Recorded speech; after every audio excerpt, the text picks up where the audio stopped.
Hi, I'm Bill Dodson, entrepreneur and owner here at Shires Colonial Distillery. One of the projects that we're working that's very dear to my heart in this is trying to recreate that original spirit, the very first spirit in colonial America, the one John Smith brought over with him at the time. It would have been distilled from a barley malt that they brought over them. The first batch was burned. They had to throw it out so they didn't get malt until the second group of ships came over. When that second group of ships came over, they would have used the stills they had at hand to create those first medicines. The next project we're taking on is America's first bourbon. In doing our research, we started to get some of the original equipment and the original ingredients in. And I got the first batch of corn in, and I looked at it and I said, ooh, I can't use that corn. And one of the workers said, why? I said, because a company called Monsanto is involved, or GMO. And they didn't have GMO back at the time. So we had to go back and research and find some of the original grains. We found maize, something you might call Indian corn, and found some local farmers to grow it. It's been quite an experience because the farming techniques are very different than what is done with GMO corn today. Then we got the first batch of molasses in and had a similar experience. I looked at it and I said, oh, I can't use that because it's not the original bottom half of the molasses that was used to make the period rum. So we had to research and find a manufacturer that was making molasses similar to the period. Finally, we found one in South America that's using just the bottom cut of molasses. A little different than the rum that you drink today. So we've imported some malt from England, similar to what John Smith would have had. We've got the original John Smith still. We're having reproduction bottles made by the glass blowers at Jamestown. But most excitingly, we have the only 10 gallons of water taken out of a Jamestown well since the early 1600s. With such a valuable and limited ingredient, we needed to talk to an expert in both the fields of archaeology and distilling alcohol. This brought us right back to Jamestown, where the water was uncovered, to speak with David Givens. So I got involved in brewing I grew up on a farm in Blacksburg, and we were brewing beer. And our first batch didn't go so well, but what I was struck with was the process, the chemistry, and that's what I got interested in. And our beer was flat, which was the problem. But the hard water was interesting, working with lime water and things like that. And so I never got out of my interest in brewing. I was struck with how much work goes into making alcohol. So, you know, people go into a store and they buy beer, and what's lost in that, in the history, is that we're out of touch as the public or maybe, you know, general people in America don't understand. And so it began an interest for me in how we got to where we are.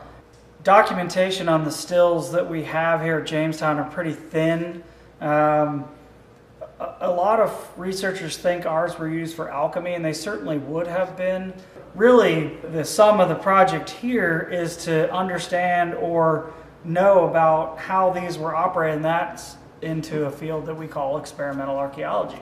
So our friends at Corning Glass made several of these, and we're going to conduct experimental archaeology and make a whiskey or a scotch from a mash and see how the process would work.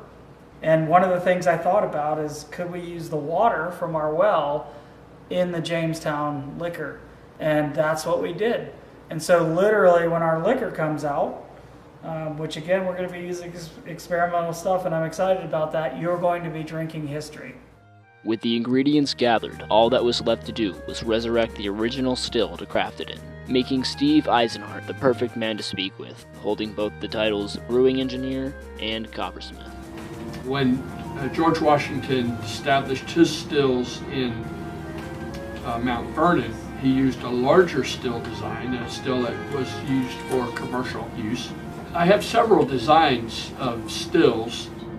I adapted some of Washington's still designs into a later version.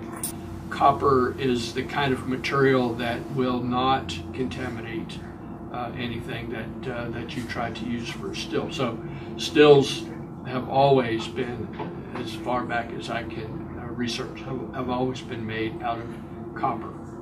Rediscovery, the archaeologist out at Jamestown, walked in and said, we have the first still in America. And I said, great, I've got a coppersmith.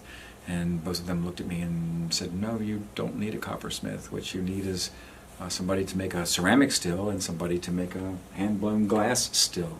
We were very interested in it because we originally thought the first stills were copper. Come to find out they were hand-blown glass, very carefully carried over on the first ships that came to America.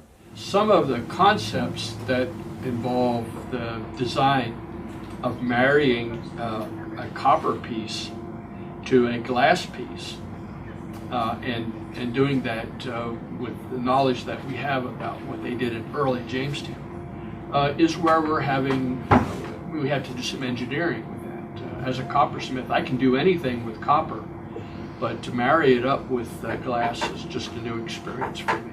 So we've put together this water, this original still. We're having the Jamestown glass house blow us some original medicine bottles like John Smith would have had during the period. We're going to combine all this with a single malt from England, much like the one John Smith would have brought over, to create an original early 1600s brew and distillation similar to what John Smith would have done at the time. It's a very interesting project that we're trying to do to help raise some money for more archaeological research at Jamestown to determine the origins of distillation here in America. We'd love to have you join us. If you'd like to join us in our projects of distilling the American spirit, come join us. Come see us out here at Shires Colonial Distillery in Williamsburg, Virginia.